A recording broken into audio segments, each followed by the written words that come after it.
Gentlemen, hit subscribe to this channel right now. It is good to be back. You can read the community message that I put on the YouTube channel as to why I've been away so long. We'll get to why I've been away in a couple of minutes, but hit subscribe to this channel. I will be here with you every single day from November 5th onward, especially on the 5th, November 1st onward, especially on November 5th. So hit subscribe to this channel, to my super chat. Your support is greatly appreciated. This is one of the latest articles, Harris's Independence Day takeaways from her interview with Fox News. This is where she declares independence from Biden, but it was a train wreck, an absolutely embarrassing train wreck of an interview, and it just tanked her campaign even further. She's been sliding in the polls, like I said that she would, ladies and gentlemen. Paul, thank you so very much. To my super chat, thank you. Let's get started. Since I've been gone, ladies and gentlemen, and I've one of the many of millions and millions and millions of people affected by Hurricane Helene, thank God, just property damage. But other than that, God bless you. If you've been affected by the hurricane, and you're in the southern part of the United States, Southeast, God bless you. I love you, and the country loves you. And my God, I've seen some of the devastation, a lot of the devastation, and it's just absolutely terrible. But I'm glad to be back. Hit subscribe to this channel, ladies and gentlemen. Paul, thank you so very, very much. Like I said, thank God I have my health, and that's the main thing. Your health, happiness, your family, your loved ones, that's the main thing. Property damage, if that's all it is, can hopefully be taken care of with insurance. That's why you pay insurance. But anyway, hit subscribe to this channel. Monica, thank you so much. Paul, thank you so much for your support. Let's get started, everybody. Harris's Independence Day takeaways from her interview with Fox News. Let's get to some of the festivities. This was an absolute catastrophe of an interview. Let's go ahead and let's listen to Baier himself talk about it. As our very own, he's the host of Special Report. I think he took all the joy the Kamala Harris campaign today. She didn't look particularly joyous doing this interview, but I thought you did a great job with a very limited amount of time. And I just want take us behind the scenes. What was going on? Yeah, obviously, thanks, Sean. It's great to see you. It was a little tense. We were given the time of 5 p.m. Eastern time. Obviously, my show is at 6 p.m. They wanted to tape at 5 p.m. We said we were going to tape as live. In other words, roll the tape and then just turn that around, unedited, uninterrupted, and but we had to do it before 5:15. Otherwise, we couldn't turn the whole machine around before the top of the 6 p.m. show. So we were waiting at 4:55, and then 5, and then 5:05, and then 5:10. At 5:17, the vice president walked out. So it did feel a little bit like they were icing the kicker or trying to. And originally they were talking about 25 minutes and they gave us 20 minutes. And I was fine with any time. I was really happy to get the interview. But I knew right away when we started asking questions, that this was kind of a sense that she was going to keep on talking. And that if I wanted to get through and redirect, I was going to have to interrupt. So media made a big deal about Baier interrupting. Okay. The reason that he interrupted is because she continually reverted back to the word salad, the endless attempt at circumventing an actual answer. So she would say, I'm trying to answer, but it was just a canned, the typical diplomatic, I'm trying to use the word filibustering. That's what I'm trying to get to. You can just filibuster a question. They do this in Congress all the time during congressional testimony. They just go on and on about something that has nothing to do with the question. And then they say, well, I've answered the question. There is no answer for Harris's and Biden's border policies. There are no answers. Then she says, well, we offered a bill. Okay, so what? You offered a liberal bill that was good to Democrats, that adopted Democratic Party policy objectives.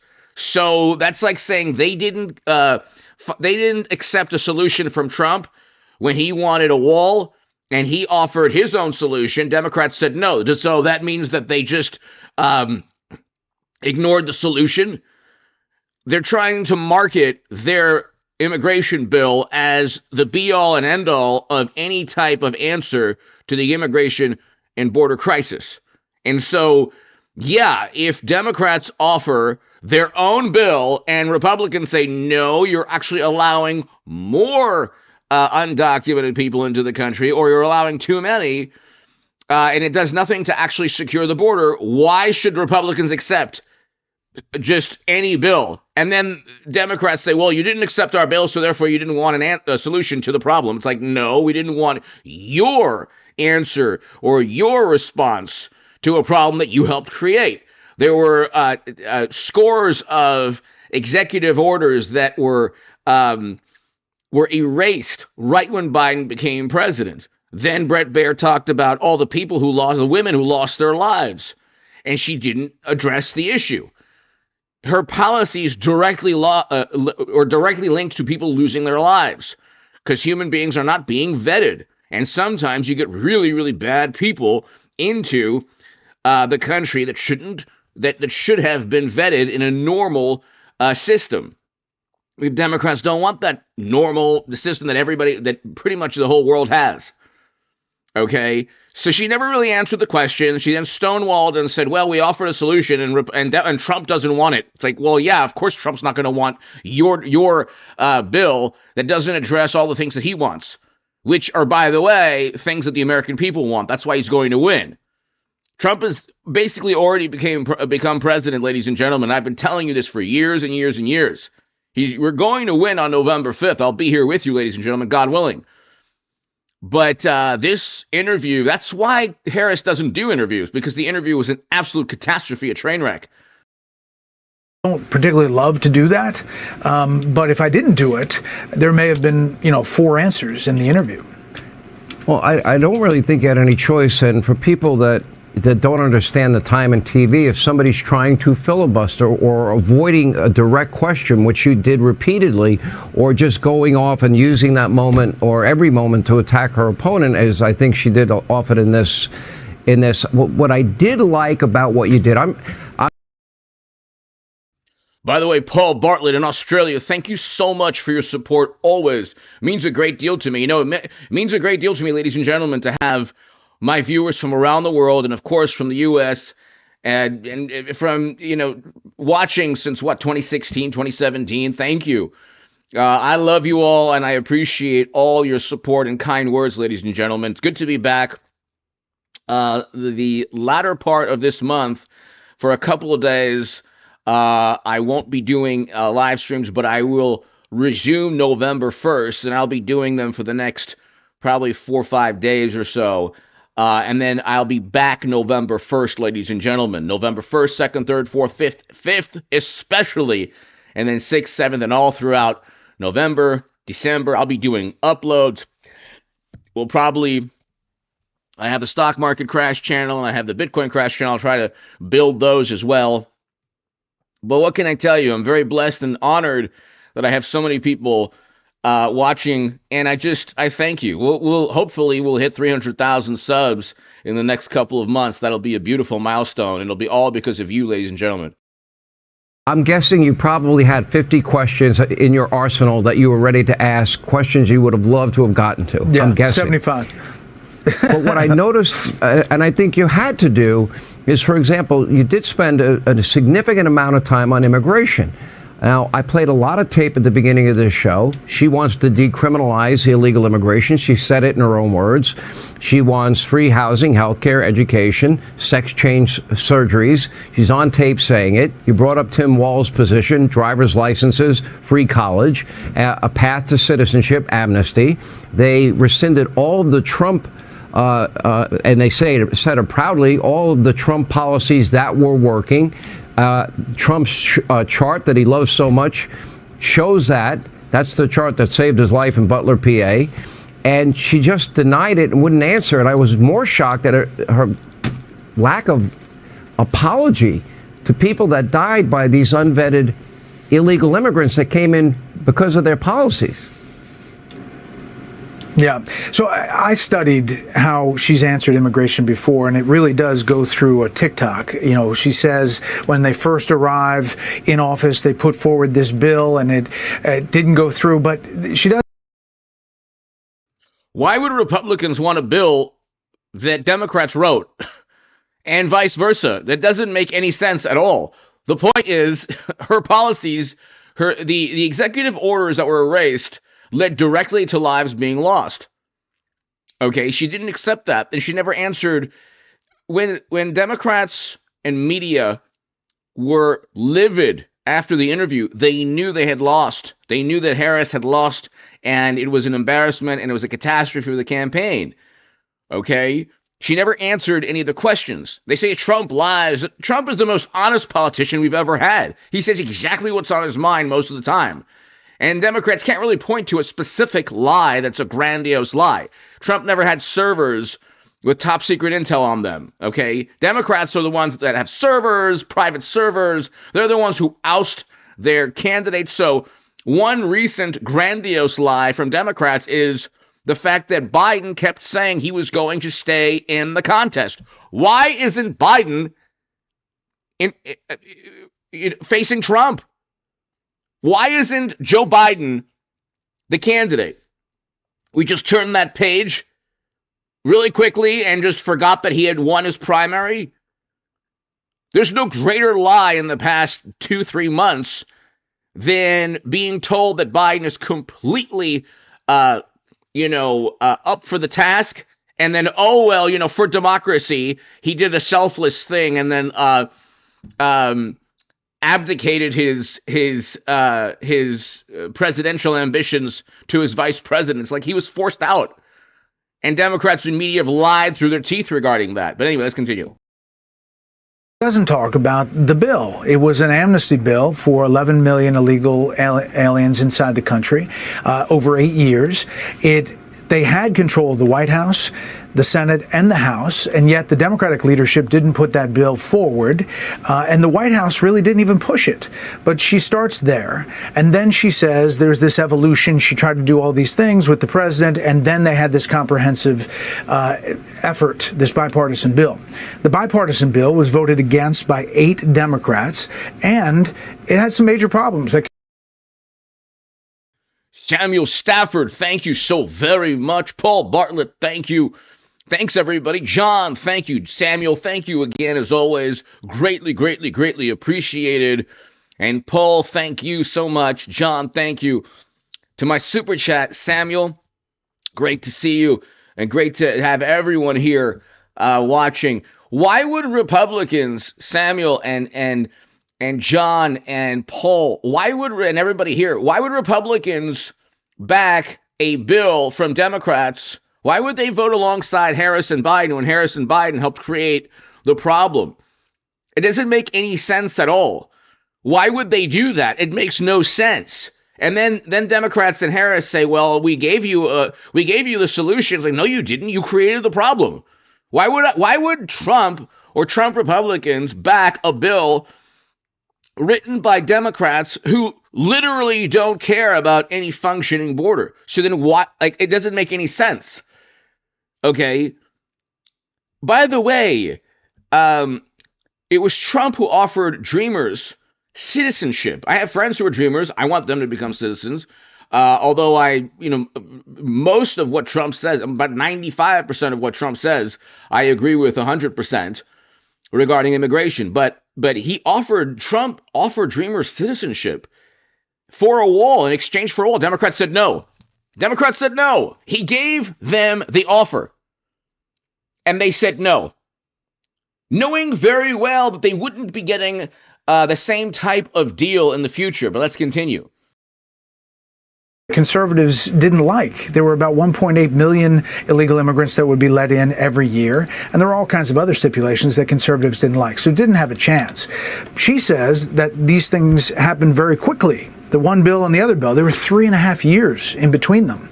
And in that time, 94 executive orders were rescinded, among them catch and release and remain in Mexico. And that's why a lot of these people were released. It's, there's different numbers, but if you go by the Homeland Security Secretary, 85% of the apprehensions, it's more than 6 million people. And some of them committed heinous crimes. And that's why I wanted to go down that road at the beginning. And I spent a lot of time on it, but I thought nobody else would go into that depth, and I figured it was worth it. I think it was enlightening, and I think if you didn't follow up and you didn't press it and you didn't inform viewers about what was actually in that bill, because you're right, she gives the same answer. The only answer that I got to give her credit she didn't use is she didn't say, did you know I came from a middle-class family? I expected that answer at some point. At one point, you reminded her that she had been in power for 3.5 years. She has been saying on the campaign trail she will fix inflation on day one. She will deal with the border on day one. Wasn't day one January 20th, 2021?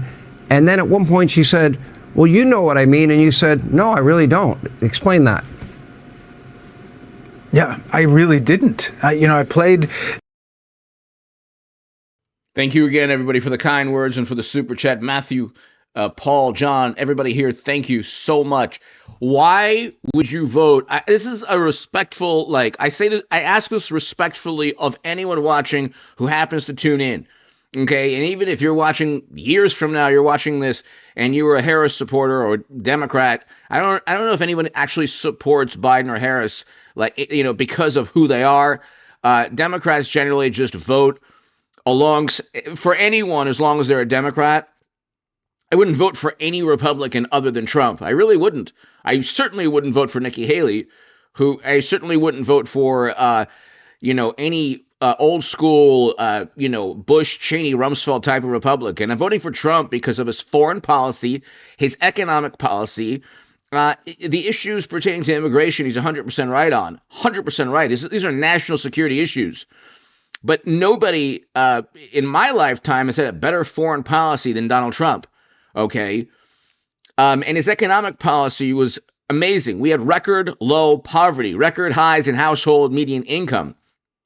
We still haven't reached the highs in median income and household median income that we reached in 2019. But the point is, why would you vote for the same people who doubled mortgage rates? The reason that interest rates are so high and mortgage rates are double, even if the Fed lowers interest rates, they're over double what they were in 2018 and 2019. It's twice as expensive to pay for a mortgage. Why would you do that? It makes no sense. People say, I don't like Trump. Well, why not?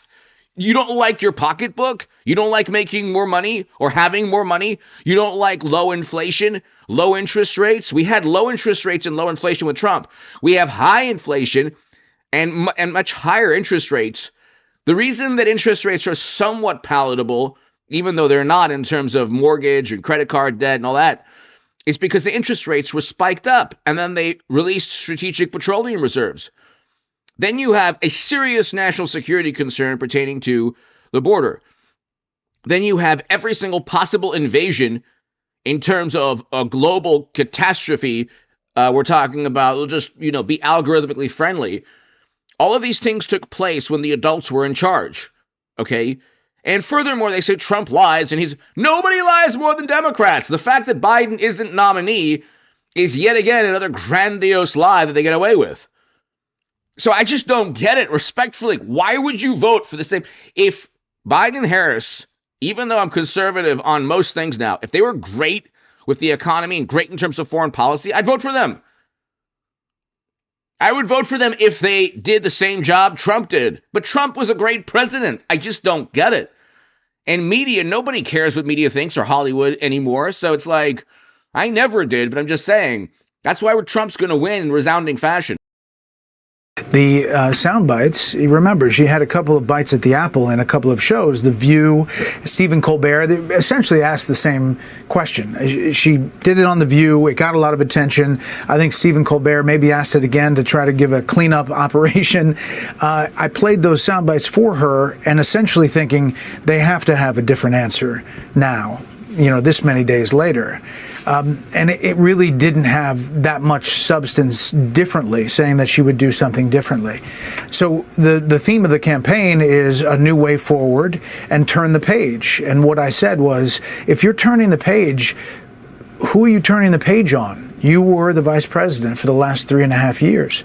And obviously went with some follow-ups. When she said, you know what I'm talking about, Donald Trump has been running for 10 years, I was just being honest. I didn't know what she was talking about.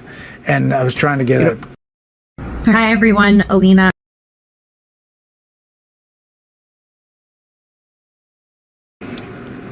So the Harris campaign knew that this was going to air tonight. You say that she finally got in the chair at 5:17.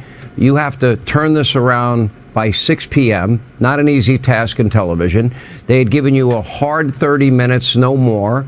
And my understanding is they were actually even it was trying to wrap you 25, and then it went to 20.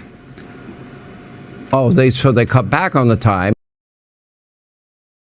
Why do you think Harris doesn't want to do interviews? It's pretty obvious. It's the same reason that Biden didn't want to do interviews also.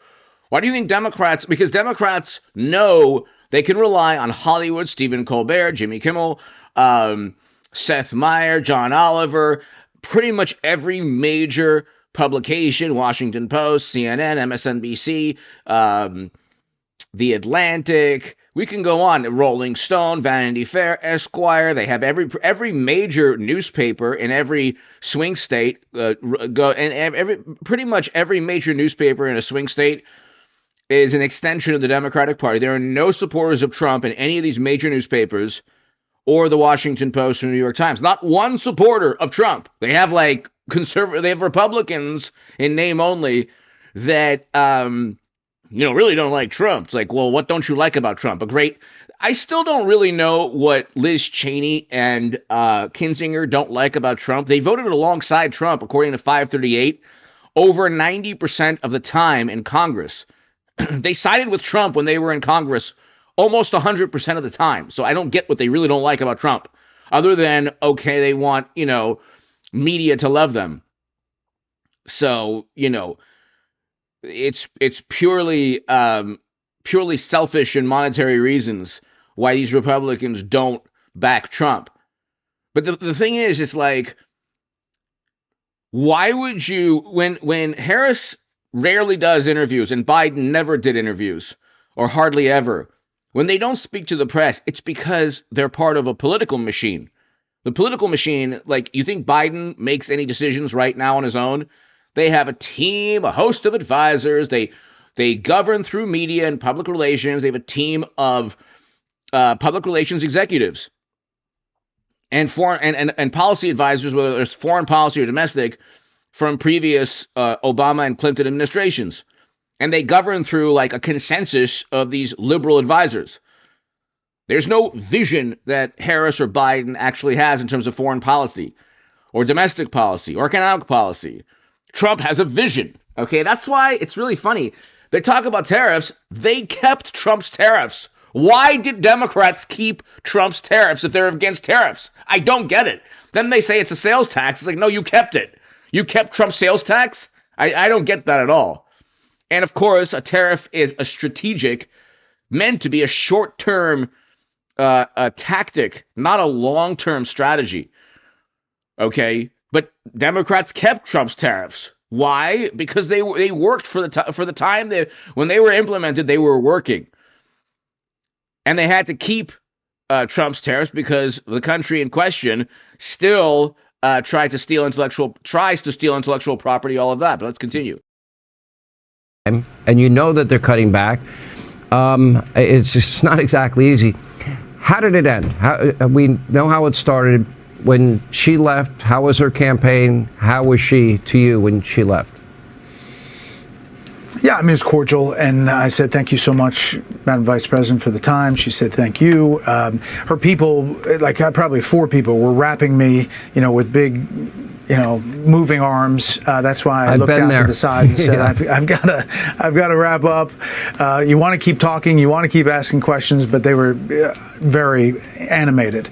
And listen, I hope she comes back. I actually think this is a different take. I think she had a mission that she wanted to do. And maybe she wanted to have a viral moment. She wanted to have a pushback. She came to Fox News and she wanted to have a go after Donald Trump viral moment that plays on a lot of other channels and on social media. And I think she may have gotten that. I think in the interim, we had a good exchange. I wish it wasn't so much filibuster. I wish it was just a cordial conversation about policy and follow-ups. Maybe if we had more time, maybe she'll come back. I don't know. I don't know if she will or not, but I hope she does. Harris had to go on Fox because she's tanking in the polls. That is why. There's no reason for Kamala Harris to go to Fox News. There's zero reason. Okay, she has MSNBC, CNN, and pretty much ABC, NBC, CBS.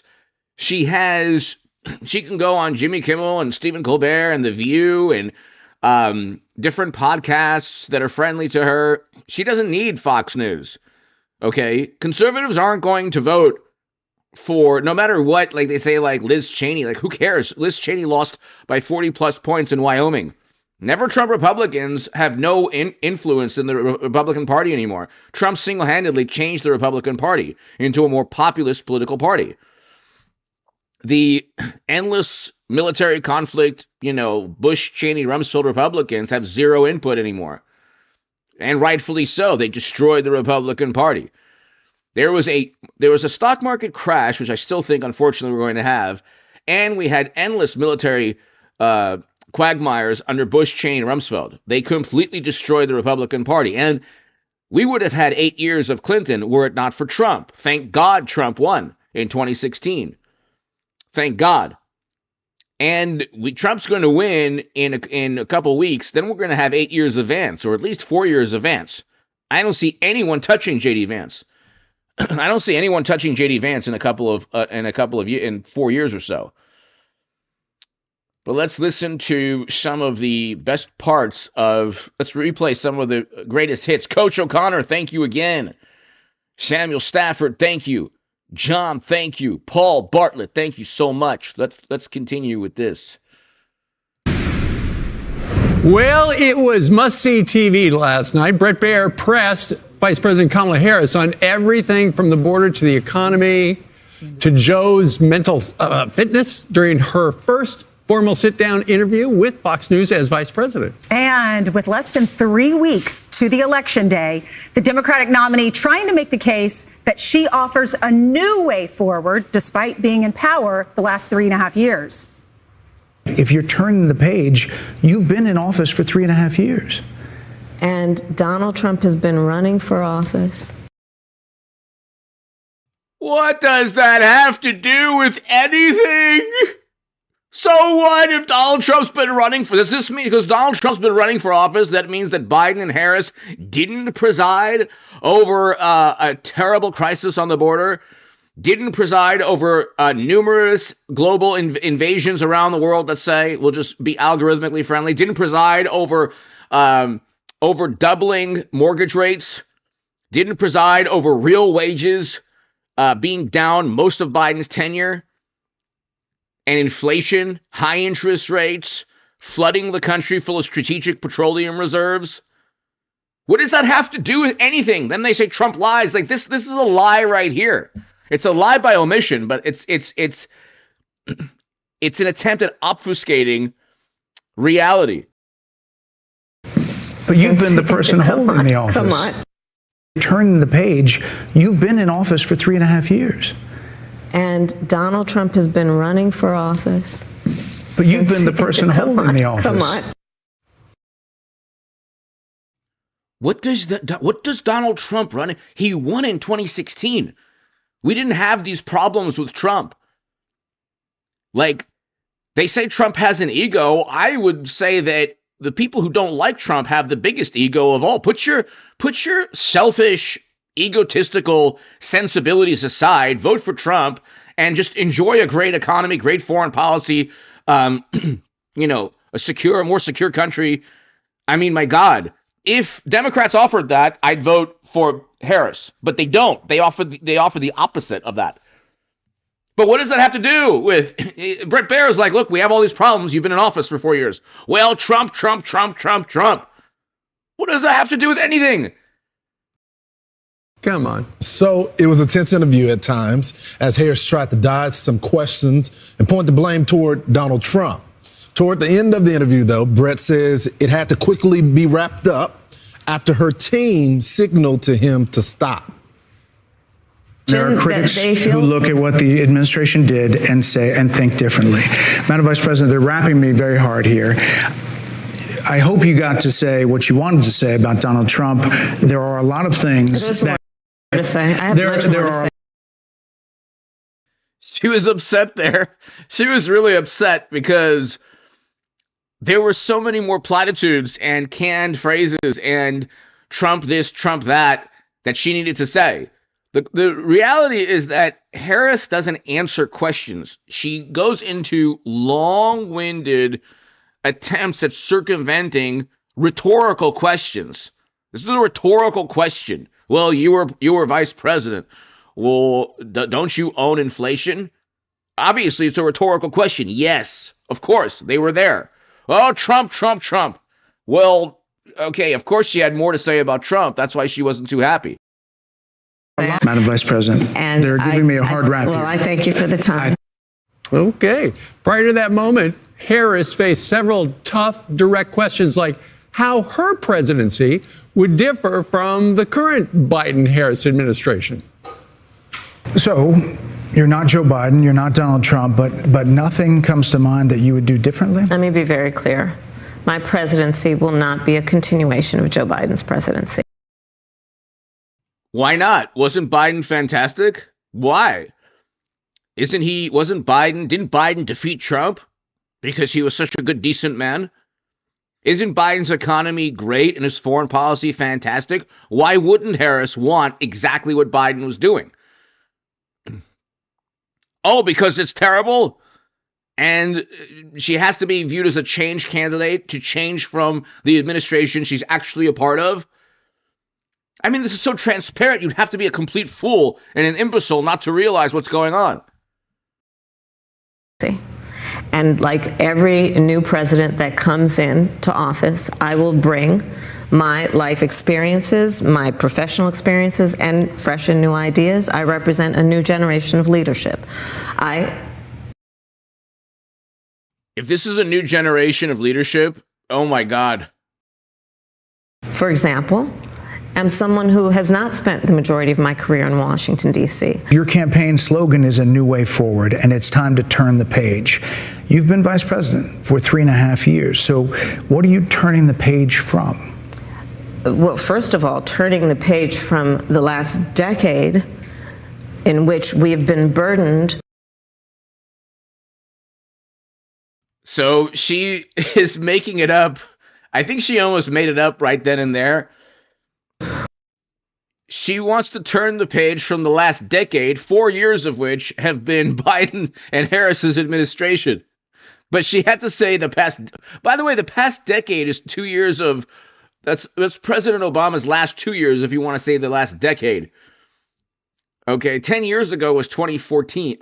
Yeah. So that's. Obama was still in office. So then what is that? Is she supposed to be disrespectful to President Obama as well? I don't get that. That's so hilarious. But it's like, you could tell she really kind of like, well, the past 10 years. And it's like, well, 4 years of that, actually 6 years of that. 6 years of those 10 years were Democrats. So yeah, I guess you're right. We should turn the page. With the kind of rhetoric coming from Donald Trump that has been designed and implemented to divide our country. The only thing that divides our country is the media's apoplectic reaction to the rhetoric. Notice 4 years ago when you had scientists or anyone who said, "Hey, this doesn't work," and you know what? Nobody heard from them. They were completely silenced. Media has a very good way of completely silencing anyone they don't like. With Trump, they amplify for self-serving purposes, for marketing purposes, for political ambitions. They amplify, they twist, they take everything Trump says out of context to create division. It's not Trump's words don't create division. It's this apoplectic frenzy among media and Democrats that deliberately want to twist Trump's words. He never said fine people. He never said the Tiki Torch people were fine people. He was talking about conservatives who wanted to keep Civil War statues up. He even condemned the 1930s and 1940s Germans that day numerous times. Wannabes. But anyway, that's just one example. He never said to ingest anything 4 years ago. These are all lies. He never disparaged fallen Americans. Generals never went and said that Trump was a big danger to democracy. These are all reported. This is gossip and hearsay that's reported as truth that Democrats believe as they pontificate about Trump's lies. And have Americans literally point fingers at each other. Madam Vice President, more than 70% of people that is tell about pollsters, turning the page on rhetoric that people are frankly exhausted of, Brett. You've been in office for 3.5 years. And Donald Trump has been running for office. But you've been the What does that have to do with anything? So what if he was running for office? See, Trump is not running away from his record. Trump loves his record. Trump's like, yeah, we had a great economy. That's why people vote for Trump. Okay, Trump was so good. 4 years of Biden and Harris, people are going back to Trump. The person holding the office. Come on. Madam you Vice and I President. both know what I'm talking about. You and I both know what I'm talking about. I actually don't. What are you talking about? What I'm talking about is that over the last decade, But people you're the have lever of become. power. But listen, over the last decade, it is clear to me, and certainly the Republicans who are on stage with me, the former chief of staff to the president, Donald Trump, former defense secretaries, national security advisor, and his vice president, one, that he is unfit to serve, that he is unstable, that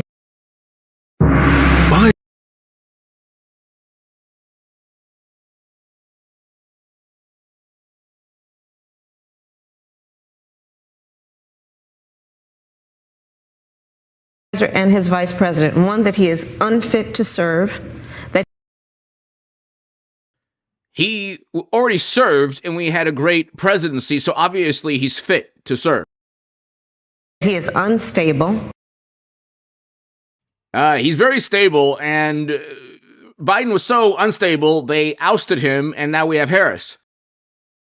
that he is dangerous, All the invasions took place under Biden and Harris, not under Trump. So, I mean, again, you'd have to be very ignorant of foreign policy to compare Trump's foreign policy and Biden Harris's foreign policy and say, oh, Biden's a better president in terms of international relations. Just draw a T-chart and compare the two. Biden's foreign policy, Trump's foreign policy. Who had more quagmires? Who had more endless military interventions? Who had more invasions? Who had more instability? Oh, that's Biden, obviously. Trump, we had first president step foot in North Korea and Abraham Accords that very evil people have tried to undo. We had negotiating new trade deals. We had we were a powerful. We were an economic power. And we had a growing economy without all of the interest rates and all of the without a stock market bubble that we have now, and all the economic issues. The fact that inflation is still high and interest rates are still high. And the reason that the inflation is still as palatable is because interest rates are so high. They raised interest rates. They said, "Look, we addressed inflation." It's like, well, no, you didn't address inflation. Things are far more expensive than they were than than compared to when Trump left office. Then things are more expensive now than they ever were during Trump's tenure. Okay, so when we had Brett Baier on yesterday to preview the big conversation with Kamala Harris, one of the things I noted is that what Brett Baier is really good. Mitchie, thank you so very much. I had to remove the statement just because of the algorithm and because of, just to be extremely, extremely respectful of the algorithm or, whatever, the guidelines and all that. But thank you so very much. Mitchie Cool, thank you for being here and for watching and for your support. When it comes down to the research. And we saw that yesterday because it was question after question based on her record and prior statements. And I got to be honest, she didn't meet the moment in the sense of having a response to those questions. But I think it was a better format for Kamala Harris versus some of the softball interviews that she's gotten.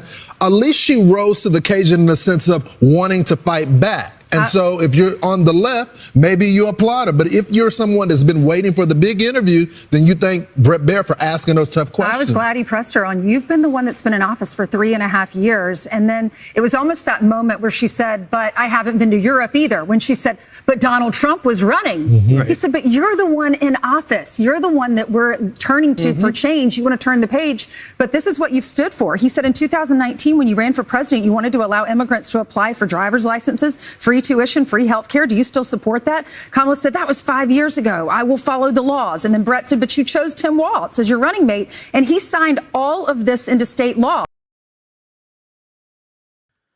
I'm going to say this as respectfully as possible. Tim Walz has no business being anywhere near the presidency. He's been accused of alleged stolen valor. He was accused of allegedly lying. I'll just use the word allegedly, lying about being in Hong Kong during Tiananmen Square democracy protests, but he wasn't. So why? Those are two grandiose lies. Then you have, this very amusing attempt at being this salt of the earth person who's a good Midwest person who's voting for Harris because because of morals and ethics. It's like, well, they talk about Trump lying, but Trump doesn't have to lie about things he did in his life. Walz apparently does. That should tell you a little something about Tim Walz, but let's continue. And the debate with J.D. Vance, I wasn't, I've been away a little bit, but that was even worse than the Brett Baier interview. So do you support this? She hesitated and she said, we are clear. We will support federal law. Right. And, which means nothing. Right. Yesterday when Brett was on with us, as you alluded to, Lawrence, Change the law. We talked a little bit about how she is a known filibusterer. Yes. And we saw it. And as soon as he asked the first question, and she went into an answer that we've heard a million times, it was like she was reading a teleprompter. About 20 seconds in, he tried to refocus her on the win. But the question that really, I think is going to be played everywhere was when Brett Baier asked a direct question, when did you know about the diminished faculties of the current president of the United States? And she turned to Donald Trump. And she went to Donald Trump. And there was a huge pause there, as if she was not expecting that question. Yeah. But the answer was not sufficient enough, especially when what we witnessed, Ainsley, on the debate stage. Right. Well, and I was watching Brett last night on Sean's show, and Sean was saying, you were supposed to do this interview at 5. He said she didn't walk out until 5:17. She knew he had a live show at 6 o'clock. Right. She knew that he had to turn this. We had to get it into the tape room so that we could push play on that at 6 o'clock. She knew how stressful that would be for the staff, the team, and she knew she could eat into some of her time that she had promised Brett Baier. Brett said we were supposed to have 25 minutes and she only gave us 20 minutes. And he said, I don't like interrupting, but I had to interrupt a lot because she was filibustering. She just kept talking and talking about things I wasn't necessarily asking her about. He said, so I had to interrupt. But he said, if I hadn't interrupted, we would have probably gotten 4 questions in, 5 minutes per question. He said, so I had 75 questions prepared. Right. He was very well prepared, and he asked a lot of questions throughout the 26 minutes. One of the ways that Donald Trump has really made some hay in the last couple of weeks is with an ad talking about how she supports surgery for prisoners, gender-changing surgery. And he asked her about that. By the way, Decoy Voice is here in the chat, and amazing channel, awesome channel. I've watched this channel many times. He's awesome. On his way to 1 million subs. Hit subscribe to Decoy Voice. Thank you, Decoy Voice, for watching. It is a pleasure to have you on the live stream. Thank you so much. Let's go ahead and let's go here really quickly. And the man of the hour joins us now. Brett, good morning to you, and thank you for your time this morning. Good morning. You've had 15 hours now to marinate over this. What did you think about how it went? You know, guys, good morning. I left there right after the interview, and I thought, wow, this was really a lot more contentious than I thought. It was there was a lot of filibustering. I didn't really want to keep on interrupting, but if I didn't, I thought there were maybe be 4 answers total in the interview. I think I came away with there were moments that clearly she prepared for, that I think she wanted to have the viral moment, and she got it, and I think her campaign was happy with that. I think there were things that Mark played and some other moments where I think a lot of people looking back at the transcript are going to say, wow, that's interesting, it's newsy, it's not what she usually answers. One of the things you talked about at some length was immigration. And if you pull up call for number 1, this is about her reaction, the Biden-Harris. By the way, they don't believe in, like, I used to be on the left or far left for most of my life, actually, up until the past 7 years or so. And I can tell you, they don't believe in their actual policies. That's why Harris doesn't talk about Medicare for all, Green New Deal. You think she wants to talk about the Green New Deal right now when gas prices are, just, kind of decent just right before November, but gas prices were going up, energy was going up. Energy prices were going through the roof in 2022. You think they want to talk about the Green New Deal now? Of course not, because it's not feasible. They pumped millions of barrels of strategic petroleum reserves into the country. Well, they're not talking about the Green New Deal. That's not part of the Green New Deal. They're not talking about packing the courts. They're not talking about Medicare for all single payer. It doesn't even work on a state level. They're going to talk about it on a national level. They're not talking about, they want to end the filibuster as she filibusters all the questions. Foreign policy, the far left, they don't have the same foreign policy, by the way. Democrats do not have the same foreign. Well, they might eventually. Okay, the far left has a very, dysfunctional view of foreign policy. We'll leave it at that. And so they don't believe in a lot of like the left-leaning, like Democratic Party mentality. The far left ideology, they actually don't believe in it. They just pander every 4 years. They say, well, you know what? We need to study this. No, you don't. No, you don't. You can tomorrow. Harris tomorrow. Democrats tomorrow could pass a reparations bill. They don't want to. They don't believe in it. They lie and they say we have to study it. There's nothing to study. It's pretty clear cut. Same with Medicare for all. So you could pass the bill tomorrow. You could write a bill and push it tomorrow. They don't want to do any of those things because they don't believe in their policies, because most of their policies don't work. That's why when you get like left-leaning channels, they focus. There are some left-leaning channels, I'm not going to even bring their names up, who owe Tim Pool very likely hundreds of thousands, very likely, I'll just say very likely, possibly hundreds of thousands of dollars. Or Dave Rubin. That's why they just focus on it. You talk about a cult. A lot of left-leaning channels, what they'll do is they'll focus on personality, and then they'll say, oh, look at this person, look at that person, and they'll just do 80, 100, 200 videos on one conservative pundit or one pundit they don't like. And that's like a huge source of revenue for them, but they're not talking about Medicare for all because they don't believe it, because it's not feasible. Reaction to migrant crime. Let me just say, first of all, those are tragic cases. There's no question about that. So do you owe them an apology is what I'm saying. I will tell you that I am so sorry for her loss. I am so sorry for her loss. Sincerely. But let's talk about... I actually believe that she is sorry. I actually kind of believe that, but then I don't believe... What I don't believe is that... What I don't believe is you have policies that she went ahead and implemented that for example, erasing executive orders that would have protected the country, allowed criminals or allowed people who committed heinous crimes. Why did they erase these executive orders? It made the country less safe. Her policies directly led to women, human beings, Americans, their lives being lost. So she doesn't answer the question. What is happening right now with an individual who does not want to participate in solutions?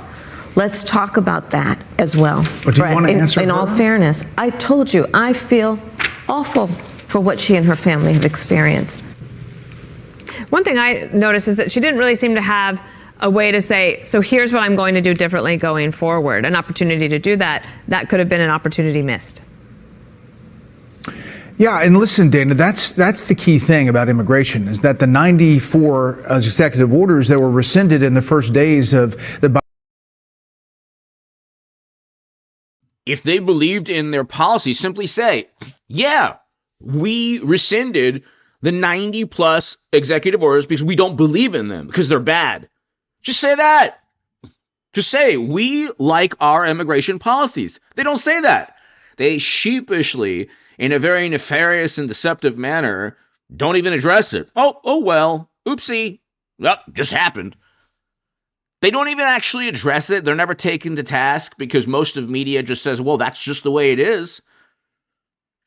And when she is taken to task, when she is forced to address the issue, she says, well, I really feel for it, but, but if it's like, with the Second Amendment, for example, like, oh, go after the manufacturers. But, okay, so you're going after the manufacturers because had there not been the inanimate object, the crime would never have been committed. But they don't have that mentality with, had there not been a person who should never be allowed in any country because that person, that individual was, deranged, a criminal, whatever, but unfortunately was allowed and then took the life of a woman.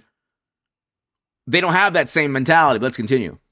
Biden-Harris administration, they opened the door. They took away the catch and release. They took away Remain in Mexico. And that's the whole thing. I mean, she wants to talk about this bill that they dropped first, which was kind of an amnesty bill to path the citizenship for 11 million immigrants in the first days that had no chance. The White House had the Democrats had the White House, the House, and the Senate, and they didn't bring it up or push it. They had Congress, they had the presidency, and all they did was pass like the Inflation Reduction Act that didn't work. Okay, and then they passed all these bills that nobody can really even name. By the way, are they even talking about the bills they passed? No, because they spent trillions or hundreds and hundreds of billions. Okay, but they can't even go back and say, well, we passed this bill and it made your life better. They're not even bringing up the bills. These are major, major bills they passed. And then they said, well, Biden passed these bills, so amazing. But they ousted Biden. Why did they oust him? I'm still waiting for Biden to come back. Like, come on, man. You took it from me, man. Like, what they did to Biden was 10 trillion times worse than what they did to Bernie Sanders.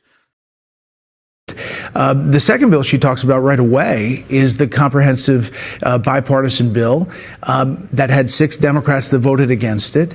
And yes, Donald Trump maybe lobbied against it, but there were also problems with that. And in between those 3.5 years was things that could have happened. And we've talked about that many times. And that's what I was trying to get to. And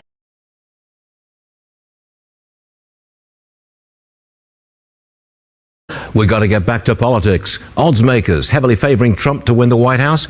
He leads 61% to Harris's 39% on the betting market. That will be Polymarket. Look who's here, Kevin O'Leary, the man himself. Do you think the betting odds paint a better picture than the polls? Hard to know. I don't trust either. What I believe in now is election night, watching state by state go red or blue. I've learned that over the last 2 election cycles. I mean, to make bets from an investment point of view, because if I really believe this was going to nail it the way that betting odds looked, I'd go long energy right now, which I haven't done yet, because we know a Trump administration will be far more accommodative for drilling and less regulation. But I've talked to many colleagues. By the way, Democrats have no problem with drilling. They ask the countries in other regions of the world to drill for us. They have no problem with drilling. They just don't want to drill here. Not willing to pull that trigger yet either. So people want to see the real deal. And the polls have been all over the map because we have to put real money to work. We're not just saying, hey, we're going to bet $5 on this outcome. We may put collectively $5 billion into it, and energy's a big deal. Yes, it is. All right. Stay with me, please. You're with me for the hour. Right. Listen to Harris try to explain why voters prefer Trump on the economy.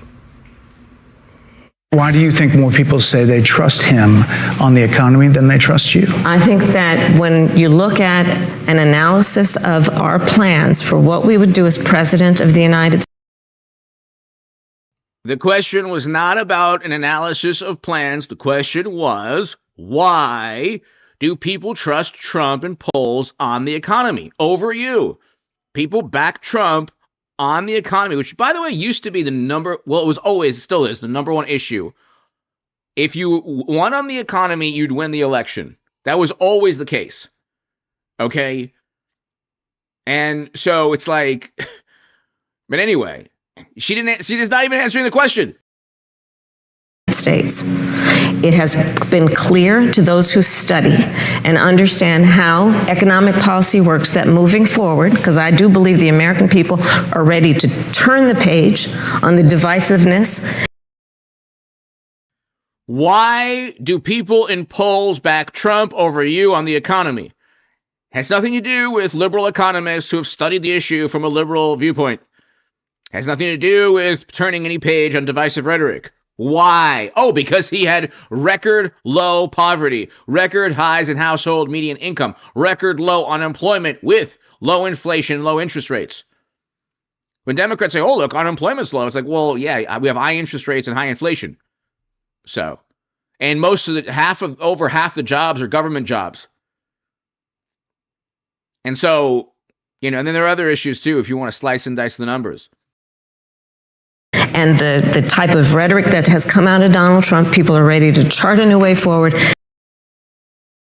It's not about Trump's rhetoric. It's about why people back Trump on the economy in polls. My God. And they want a president who has a plan for the future and a plan that is sound and will strengthen our country. My plan for the economy does exactly that. Didn't really answer the question, Kevin, and she managed to turn it around to attack Trump. There was a magic moment in that interview around the 6th minute. I was watching it with my daughter, who's a Harris supporter, so you can imagine Thanksgiving dinner at my place. But here was the moment. She was questioned about immigration for the first time with a timeline. Brett brought the timeline when the bills came, which no one has ever done before. So clearly the Biden administration, of which she was a part of, let a lot of people in before any bills were contemplated. And then she played that video of the mother who lost the child. It was a very powerful moment. That's when I said to Savannah, my daughter, she's going to do it. She's going to apologize to America right now for that mistake and own it. And she'll be a huge winner out of this. And we paused and we waited and she didn't do it. It was a huge miss in the think. But that could have helped Harris, it's true, but then that would have just simply bolstered everything Trump has been saying. Democrats, their primary marketing strategy or their primary political strategies never admit their policies don't work. Ever, ever, ever, ever. So had she stated, yeah, our policies led to this woman's, loss of life, then Trump immediately on Truth Social would have been like, you see, she admitted it. And then everyone would have said, wow, those policies were terrible. But see, it's all word salad. That's why Harris doesn't do a lot of big interviews. That's the media was like, oh my God, it was so contentious. Like, well, Trump has to deal with contentious interviews for like 7-8 years already. No one says, oh, Trump had a contentious interview. It was like, okay, they tried to interview Trump and get him. But see, Brett Baier wasn't trying to get Harris. There was no gotcha moment. There was no belligerent, back and forth. It was, oh, can you answer this question? She never answered the question. Then he said, can you please answer? And he had to interrupt. You think of history of these interviews for those incredible moments where she could have had that catharsis and said, we own it. We made that mistake, but I will be a new president and not do that again. Yep. That could have been her moment. She missed it in a big way. However, she got a zinger in there on Trump when, they both have ads coming out of this. For Trump, it's going to be when she says, hey, look, you have to own everything you do in your administration. Oh, exactly. That's the line. Yes. That will be used. That'll be running in Philadelphia today. And for her, it was, basically, Trump saying that, her saying to Trump, look, at the end of the day, I think I will be different than Biden. I will not be an extension of his administration. Yeah, But the question then is, why don't you want to be an extension of the administration? Why don't you want that? Why wouldn't you want that? Phones, they haven't broken into those phones. Why not? Because maybe they don't want to know what's in those phones. Then you have The open border. If President Trump wins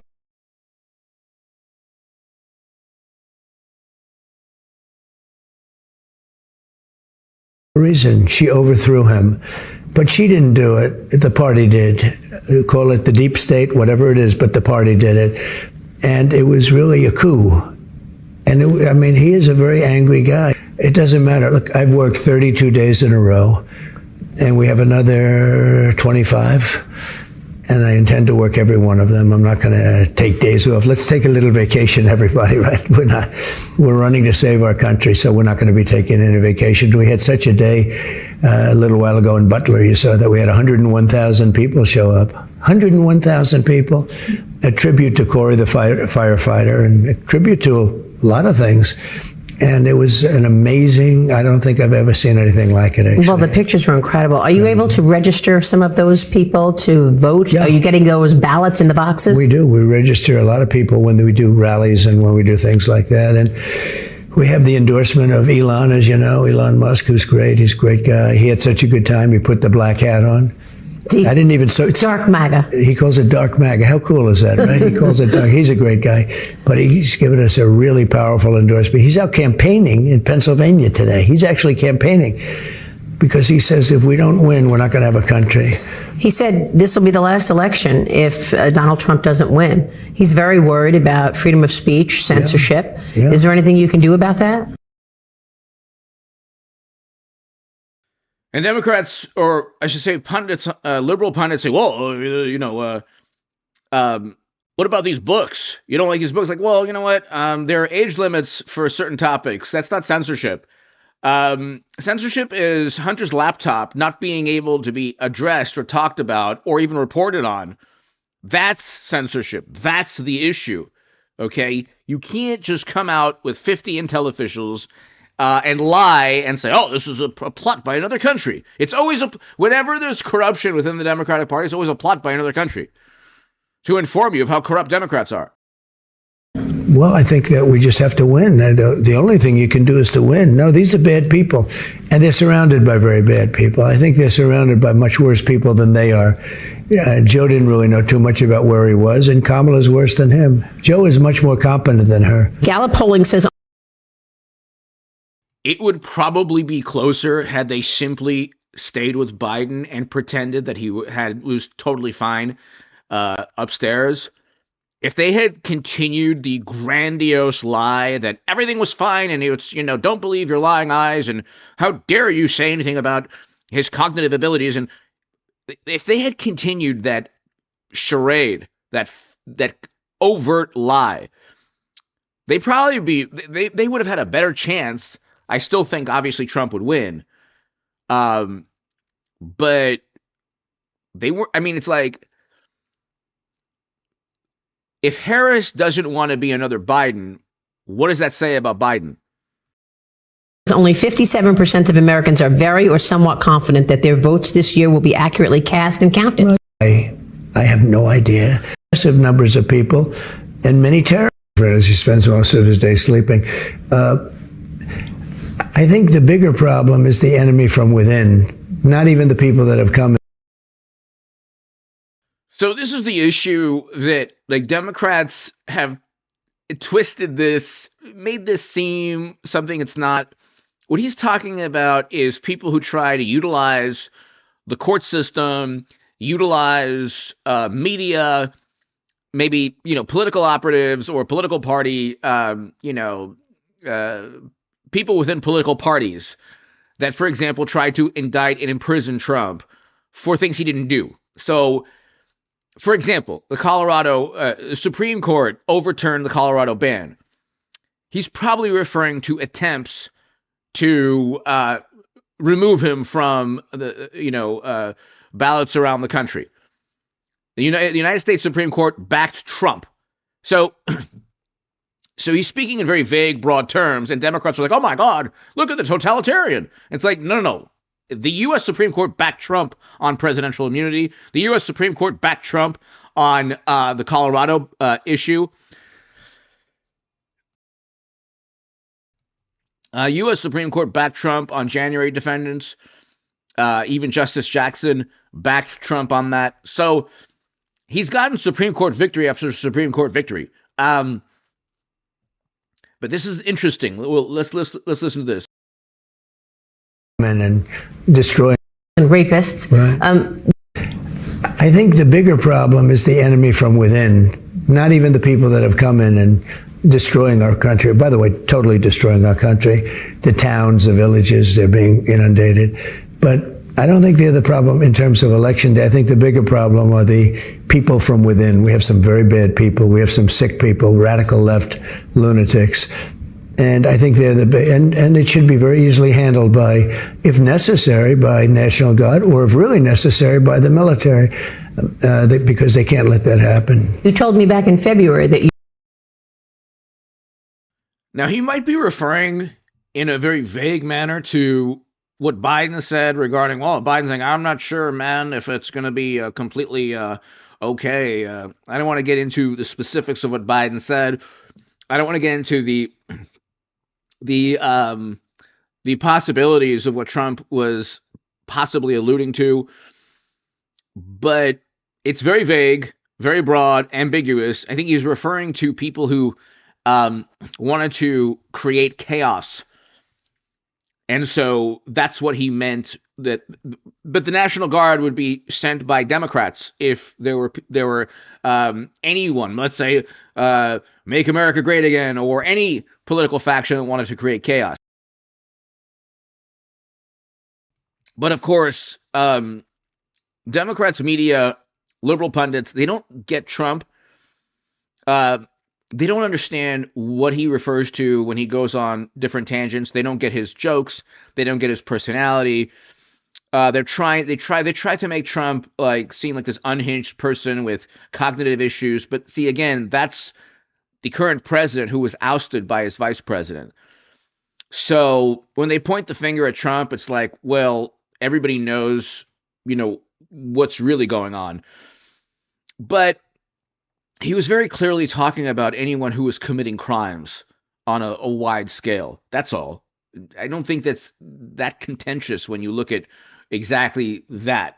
Democrats would agree that if there were a whole bunch of Republicans committing crimes, well, they've gone after Republicans in every state. So it's like, It's unbelievable. But anyway, hit subscribe, ladies and gentlemen. I'll be back tomorrow.